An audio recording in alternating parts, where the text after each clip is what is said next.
BNP তারা চাচ্ছে না, তারা নোট অফ ডিসেন্ট দিয়েছে।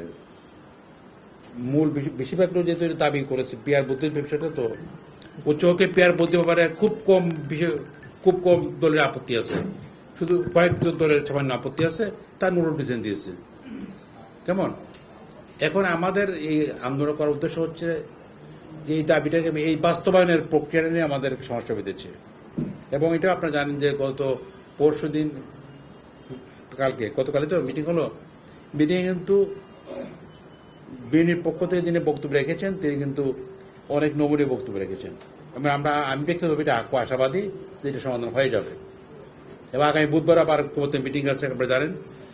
এই জন্য আমরা চাচ্ছি যাতে আমাদের গভর্নমেন্ট, যেহেতু গভর্নমেন্টের আমলটা হচ্ছে, তারা উদ্যোগটা নিয়েছেন সংস্কারের জন্য, দাবি আকাঙ্ক্ষা ছিল, উদ্যোগটা তাদের ছিল, তো আমরা চাচ্ছি তাদের আমলে ওটা সেটেল করে তাদের দেওয়া প্রয়োজন। আমরা বলেছি, পার্সোনাল লেভেলে বলেছি, সামাজিক বলেছি, তাদের আমলে তাদের কর্মকালীন কার্যকালের সময় এটা সমাধান করতে হবে। সমাধান করতে মানে কি, বাস্তবায়নের ব্যবস্থা করতে হবে। এটা স্থগিত রাখা যাবে না, বা কিছু অংশ পরে বাস্তবায়িত হবে এটা বলা যাবে না।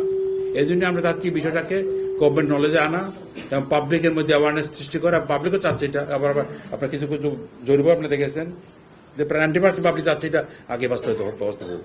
এই জন্য আমি মনে করি যে যৌক্তিক কারণেই এই দাবিটা আমরা করেছি, এবং যেহেতু দাবির সঙ্গে অনেক একমত, ঐক্যমত মিটিংয়ে তো অনেক একমত, তাদের সঙ্গে কারোর সঙ্গে আমাদের কথা হয়েছে, এবং তারা ওই কাজ করতে চায়, এবং তারা চায় যে এর মধ্যেই গভর্নমেন্ট থাকাকালীন সময়ের মধ্যে এটা বাস্তবায়নের ব্যবস্থা করা হোক। এই গভর্নমেন্ট যেহেতু যাওয়ার জন্য মেন্টালি প্রস্তুত, কেমন, এবং তারা নির্বাচন সরকারতে পাওয়ার দিতে চায়। তারা যদি না দিতে পারেন তাহলে কি হবে?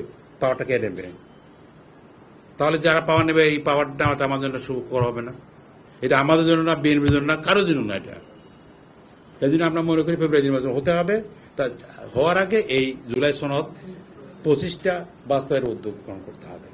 এটা পেন্ডিং করা যাবে না। আমাদের কথা এটাই পরিষ্কার।